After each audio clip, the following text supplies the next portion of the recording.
everyone, I am Nemindi. I am in grade 6 from Malayadeva Balika Vidyalaya Kurunegala. Today I am going to present about wonders of the living world, which is our first lesson in science. As the beginning, let's see what are the living things. Living things means components with a growth. Living things can be classified into 3 groups. They are animals, plants and microorganisms. Animals can be classified into 3 groups according to the way they consume food. They are carnivorous animals, herbivorous animals and omnivorous animals. Carnivorous animals. Carnivorous animals are animals who feed from another animal.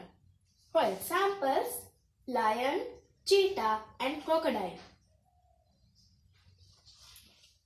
Herbivorous animals. Herbivorous animals means animals who feed on plant material. For examples, cow, panda and rabbit. Omnivorous animals. Omnivorous animals are animals who feed on both plant and animals materials. For examples, crow, squirrel and dog.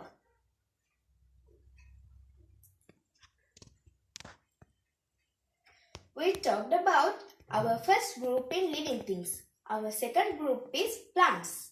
There are several types of plants in our environment. They can be trees, small plants, climbers, shrubs and creepers.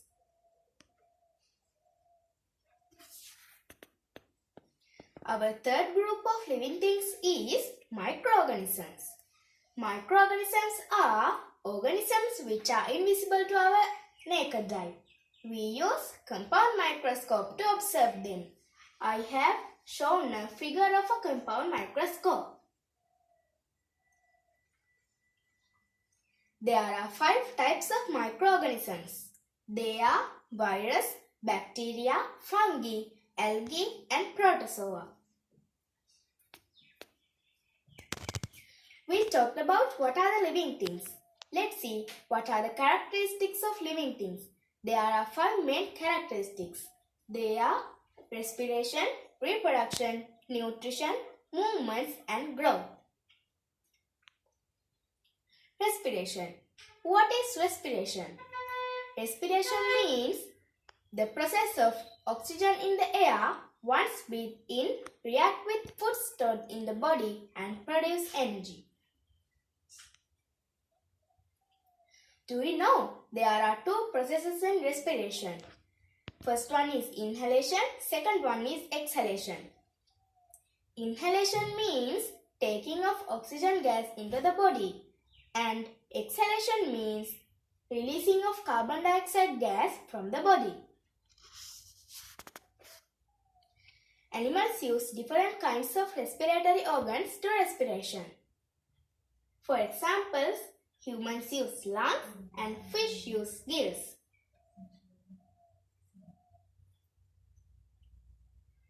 Our second characteristics of living things is reproduction.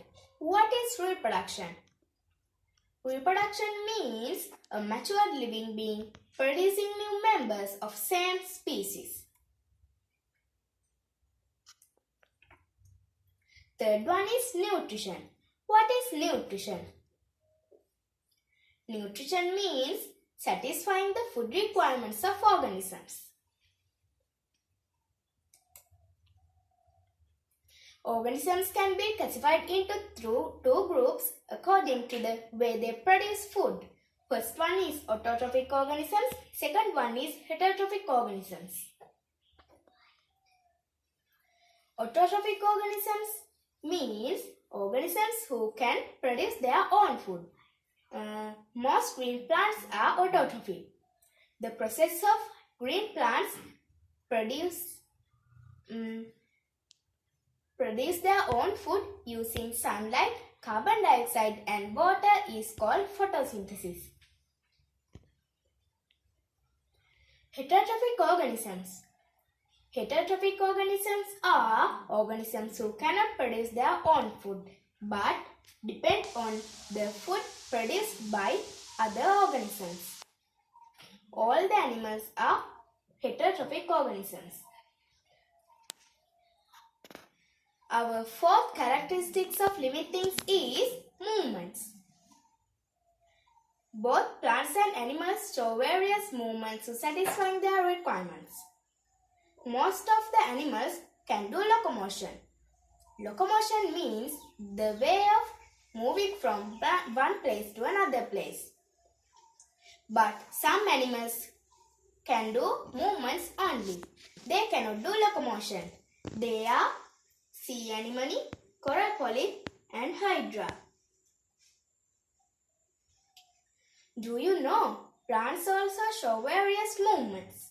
For example, mimosa plant shows a sleeping movement when we touch, and tamarind and sesbania show sleeping movement in the evening.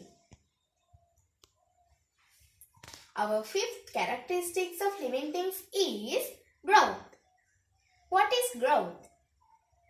Growth means the increase in size, height or amount. We talked about common characteristics of living things. That means on both plants and animals. But there are differences also between plants and animals. Plants are autotrophic but animals are heterotrophic. Plants can do photosynthesis but animals cannot do photosynthesis. Chlorophyll is present in plants but chlorophyll is not present in animals. Plants cannot do locomotion but animals can do locomotion. Plants have an unlimited growth but animals have a limited growth. There is a vast diversity among plants and animals. We can categorize organisms using presence or absence of characteristic feature. That is known as a dichotomous key. It's more suitable to use external features that can be observed easily. Okay, that is the end of my presentation. I hope you got the idea about what are the living things, what are the characteristics of living things, what are the differences between plants and animals, and categorization of organisms using dichotomous key. Okay, so thank you for joining with me. Have a nice day.